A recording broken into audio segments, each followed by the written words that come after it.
रमजान के रोजे फर्ज किए गए, उसका भी मकसद क्या बताया गया? लअल्लकुम तत्तकून, या अय्युहल्लज़ीना आमनू कुतिबा अलैकुमुस्सियामु कमा कुतिबा अलल्लज़ीना मिन क़ब्लिकुम लअल्लकुम तत्तकून। ऐ ईमान वालो, तुम्हारे ऊपर रमजान के रोजे फर्ज कर दिए गए जैसा कि तुमसे पहले के लोगों पर फर्ज किए गए थे। क्या अल्लाह ताला भूखा प्यासा रखना चाहता है? नहीं। क्या एक महीने तुम्हें भूखा और प्यासा रखकर वो पूरे साल का गल्ला और अनाज का स्टोर कर लेता है? नहीं। मकसद क्या बताया? लअल्लकुम तत्तकून, ताकि तुम्हारे अंदर तकवा पैदा हो जाए, परहेजगारी आ जाए। रोजे के अंदर अगर हमारे अंदर परहेजगारी आई तो हमारी इबादत कबूल, रोजा कबूल, वरना नहीं। रोजे की रूह क्या है? तकवा। अगर हमारे रोजे के अंदर तकवा है तो रोजा कबूल है, और अगर तकवा नहीं है तो कम मिन साइमिन लैसा लहू मिन सियामिही इल्ला जू। कितने ही रोजेदार ऐसे हैं जो समझते हैं हम रोजे से हैं, लेकिन सिवाय भूखा मरने के उनको कुछ नहीं मिलता। वह कम मिन क़ाइमिन लैसा लहू मिन क़ियामिही इल्ला सहर। और कितने तहज्जुद गुजार और रातों को जागने वाले, शबे कद्र और शब बेदारियां करने वाले और पूरी पूरी रात इबादतों में गुजारने वाले, वो समझते हैं कि अल्लाह के यहां मुझे इसका सवाब मिलेगा, हालांकि आंखें फोड़ने के अलावा उनको कुछ नहीं मिलता। क्यों? क्योंकि रूह निकल गई, तकवा नहीं। बुखारी शरीफ के अंदर वो एक वाकया है और बड़ा मशहूर वाकया है। कयामत के दिन एक ऐसे आदमी को लाया जाएगा जिसकी गर्दन जंग में, जिहाद में कट गई होगी, वो कत्ल कर दिया गया होगा। मैदाने महशर में उसको लाया जाएगा। अल्लाह ताला पूछेगा, मैंने तुझे जिंदगी दी थी, बता बंदे तूने मेरी जिंदगी को क्या किया, मेरी दी हुई जिंदगी का क्या किया? मुस्कुराकर कहेगा, अल्लाह तू ये सवाल मुझसे कर रहा है, हालांकि तू सब कुछ जानता है। तूने हमें जिंदगी दी, मैंने अपने बीवी बच्चों को छोड़ा, मैंने घर मकान को छोड़ा, मैंने बिल्डिंगों को छोड़ा, मैंने जमीनों जायदाद छोड़ी, मैं तेरी राह में निकला, मैंने जंग की और कई काफिरों की गर्दनों को मैंने उड़ाया, और लास्ट में मैं भी मारा गया। आय अल्लाह तेरी राह में मैं कत्ल कर दिया गया, तेरी राह में मैंने अपनी जान का नजराना पेश कर दिया। फिर भी तू पूछ रहा है कि मेरी दी हुई जिंदगी का तूने क्या किया? इधर अल्लाह भी जवाब देगा, कज़ब्ता, ओ मेरे बंदे तू झूठ बोल रहा है। वो कहेगा, अल्लाह क्या ये सच नहीं है कि मैं अपने बीवी बच्चों को छोड़कर मैदान जंग में निकला? अल्लाह कहेगा, सच है। क्या ये सच नहीं है मैंने जमीन और जायदाद छोड़ी, घरों मकान छोड़ा, बिल्डिंगें छोड़ी? अल्लाह कहेगा, ये भी सच है। वो कहेगा, अय अल्लाह क्या ये सच नहीं है कि मैं तेरी राह में मैदान जंग में लड़ा? क्या मैं काफिरों के अंदर नहीं घुसा? अल्लाह कहेगा, ये भी सच है। वो कहेगा, अल्लाह क्या मैंने काफिरों की गर्दनें नहीं उड़ाई? अल्लाह कहेगा, उड़ाई है, ये भी सच है। अय अल्लाह क्या फिर एक काफिर की तलवार मेरी गर्दन पर नहीं चली? क्या मैं मारा नहीं गया? अल्लाह कहेगा, ये भी सच है। एक काफिर के हाथों तू भी मारा गया। तो अय अल्लाह फिर मैं झूठ कहां बोल रहा हूं? अल्लाह कहेगा, ये सब सच है, लेकिन ये झूठ है कि तू मेरी राह में लड़ा, तू मेरी राह में मारा गया, ये झूठ है। बल्कि तू तो मैदान जंग में तलवार चला रहा था, मैदान जंग में तलवार चला रहा था। इस इबादत में, जिहाद जो इबादत है, इस इबादत में तू शरीक था, लेकिन ये इबादत की रूह तेरे अंदर से निकल गई थी। तू अल्लाह की कलमे को बुलंद करने के लिए, अल्लाह की रजामंदी के लिए, इलाही कलिमतुल्लाह के लिए तू जंग नहीं लड़ रहा था, बल्कि तू जंग इसलिए लड़ रहा था, युकातिलु शुजाअतन, तू तुकातिलु शुजाअतन, तू इसलिए जंग लड़ रहा था ताकि तुझे लोग बहुत बड़ा बहादुर कहें, बहुत बड़ा बहुत बड़ा तलवार चलाने वाला एक्सपर्ट कहे, तुझे वीर कहा जाए, बहादुर कहा जाए, तू तो शोहरत चाहता था, रिया नमूद थी तेरे अंदर, तू तो दिखावे के लिए लड़ रहा था, तेरे अंदर ये नीयत थी, ये ख्वाहिश थी कि लोग मुझे बहुत बड़ा बहादुर कहें। तो दुनिया में जो चाहता था तुझे मिल गया, फरिश्ते उठाओ और फेंक दो इसको जहन्नम के अंदर, डाल दिया जाएगा जहन्नम में। बीवी बच्चे छोड़े, जमीन जायदाद छोड़ी, घर मकान छोड़ा, प्रॉपर्टी छोड़ी, कारोबार छोड़ा, मैदान जंग में भी गया, लड़ा भी, काफिरों को मारा भी और मारा भी गया, सब कुछ किया, लेकिन इतनी सी बात इसके दिल में आ गई थी कि लोग मुझे बहुत बड़ा बहादुर कहें। इबादत की रूह मर गई, इबादत की रूह मर गई। इतना काम करने के बाद इतनी सी नियत अपने अंदर पैदा कर ली, पूरा का पूरा जिहाद खत्म हो गया, इबादत की रूह निकल गई और मरी हुई इबादत की अल्लाह को परवाह नहीं। उठाओ और डाल दो जहन्नम के अंदर।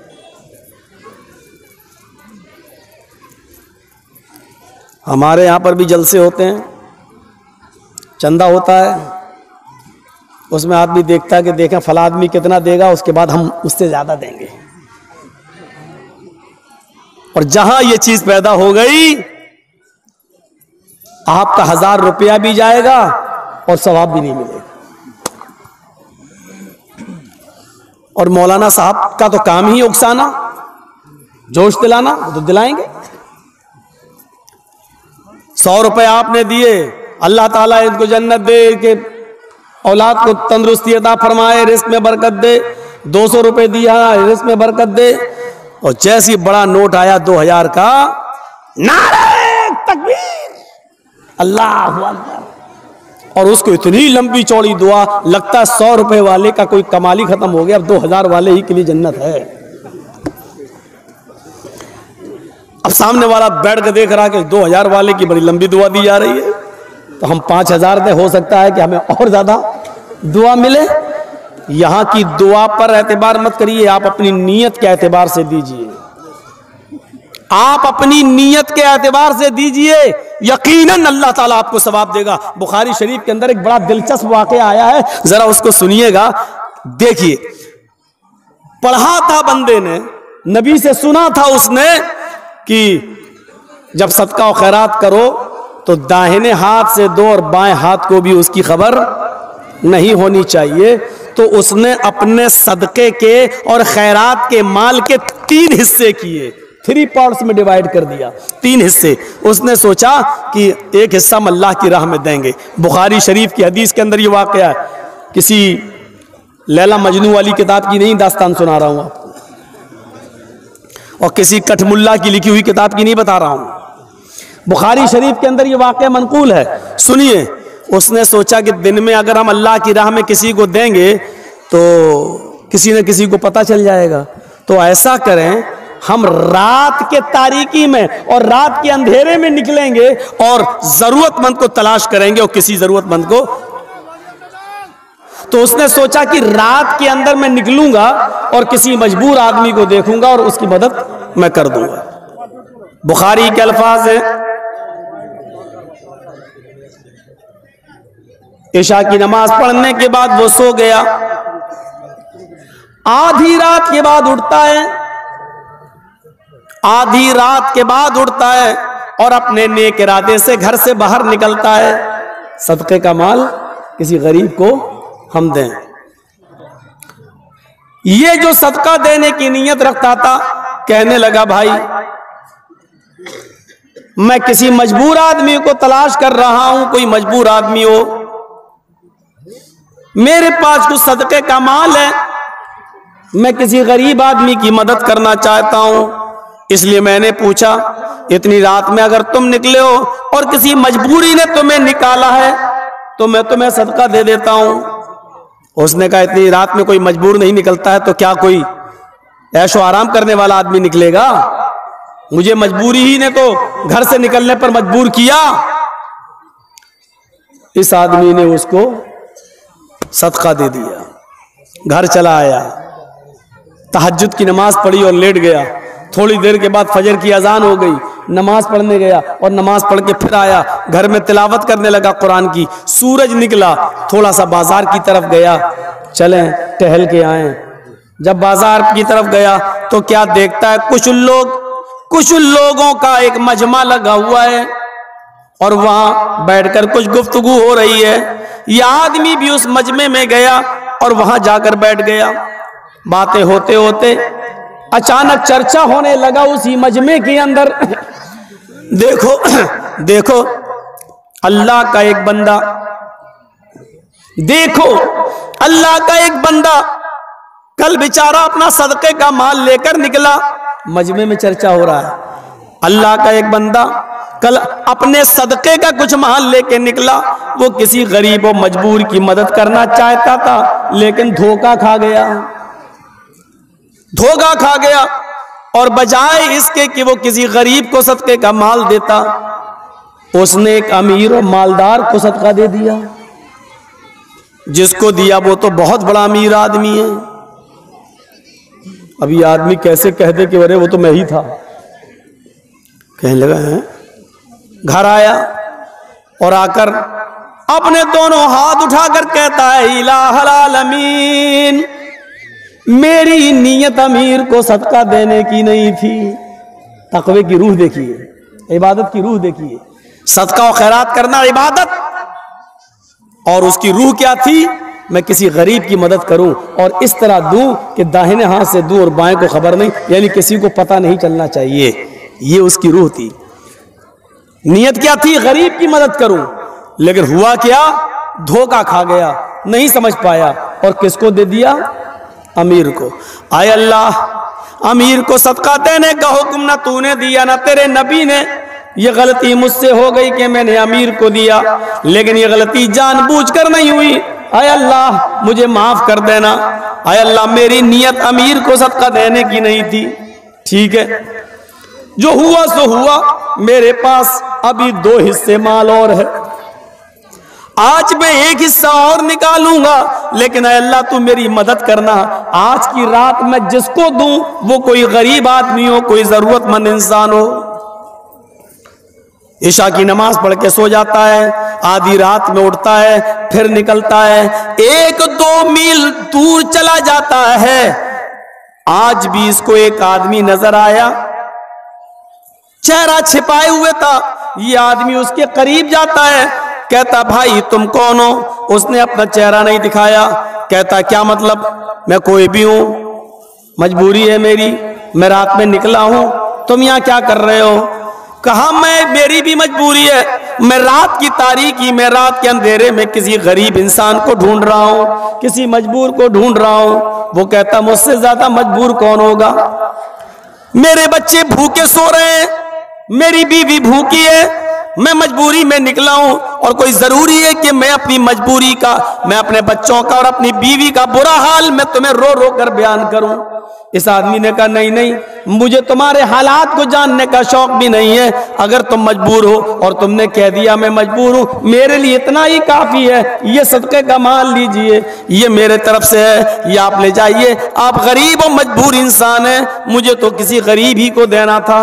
क्या हुआ, आज उसने अपने सदके का माल जिस औरत को दिया है, वो औरत कोई मजबूर नहीं थी, वो तो बदचलन और आवारा औरत थी, वो तो जानी और जिस्म फरोश औरत थी। उसका तो मामूल था रात को निकलना, जिस्म फरोशी करना, जिस्म बेचना और पैसा कमाना। आज भी अल्लाह का एक नेक बंदा अपना सदका और खैरात एक तवाइफ को दे बैठा। ये घर आया और आकर रोते हुए कहता अल्लाह मेरे पास जितना माल था सब दे दिया है, अब कोई है ही नहीं। लेकिन 3 दिन मेरा माल गलत जगह पर पहुंच गया। अमीर को सदका देने का हुक्म नहीं, अमीर को दे दिया। चोर को सदका देने की इजाजत नहीं, चोर को दे दिया। जानी और बदचलन औरत की मदद करना हम पर वाजिब नहीं, लेकिन हमने उसको दे दिया। आय अल्लाह, लेकिन इसमें मेरी खता नहीं है, मैं तो चुपके से मदद करना चाहता चाहता था कि किसी को पता न चले, इसलिए रात का इंतखाब किया, रात का वक्त चॉइस किया। लेकिन आए अल्लाह, तीनों दिन में धोखा खा गया। अगर मुझे सवाब न देना चाहे तो आजाब भी मत देना। आए अल्लाह, मेरी नीयत इन लोगों की मदद करने की नहीं थी, लेकिन धोखा हो गया। चौथा दिन है, आज माल नहीं है, जा नहीं सकता देने के लिए। इशा की नमाज पढ़ के सोता है, रात में ख्वाब देखता है, फरिश्ता इसके ख्वाब में आता है और इसको ख्वाब में कहा जा रहा है, आए अल्लाह के नेक बंदे, अल्लाह ने तेरे तीनों दिन के सदके को कबूल कर लिया है, इसलिए कि तेरी नीयत अच्छी थी, तेरी नीयत नेक थी। अगरचे तूने बदचलन को, चोर को और अमीर को सदका दिया, वो गलत था, लेकिन नीयत तेरी अच्छी थी। इस इबादत की रूह तेरे अंदर बड़ी अच्छी थी। इस इबादत की रूह की वजह से अल्लाह ने तेरे सदक़े को कबूल कर लिया। अल्लाह ने तेरे सदक़े को कबूल कर लिया और तेरे सदक़े के माल से अल्लाह ने उन तीनों को हिदायत दे दी। उस अमीर आदमी ने गलत तरीके से माल लेने से तौबा कर ली कि आइंदा अल्लाह हम गलत तरीके से माल हासिल नहीं करेंगे। उस चोर को उस सदक़े से इतनी बरकत मिली कि उस चोर ने हमेशा के लिए चोरी से तौबा कर ली। और तेरे सदक़े के माल से उस ज़ानिया और बदचलन औरत को ऐसी बरकत मिली कि उसने जिनाकारी से भी तौबा कर ली और कहा कि आज के बाद हम गलत काम नहीं करेंगे, और अल्लाह ने तेरे सदक़े को भी कबूल कर लिया। मत देखिए अब कितना दे रहे हैं, क्या दे रहे हैं, क्या नीयत देखता है अल्लाह तबारक व तआला। अल्लाह की यहां सिर्फ नीयत देखी जाती है, नीयत नीयत। मेरे भाइयों, वो तमाम तसव्वुरात हम अपने अंदर लाएं, वही तो रूह है, वही तो रूह है, यही तो तक इबादत की रूह कहलाती है। अभी आपने देखा ना कितना अच्छा काम किया था उसने, बीवी छोड़ी, बच्चे छोड़े, जिहाद के लिए निकला, घर मकान छोड़ा, प्रॉपर्टी जमीन जायदाद छोड़ी, लड़ा, मारा भी गया, लेकिन कहां गया? काम कितना अच्छा किया, लेकिन नीयत खराब थी, कहां गया? जहन्नम में। इस आदमी ने काम कितना खराब किया, चोर की मदद, जानिया की मदद, काम कितना खराब किया, लेकिन नीयत अच्छी थी, कहां गया?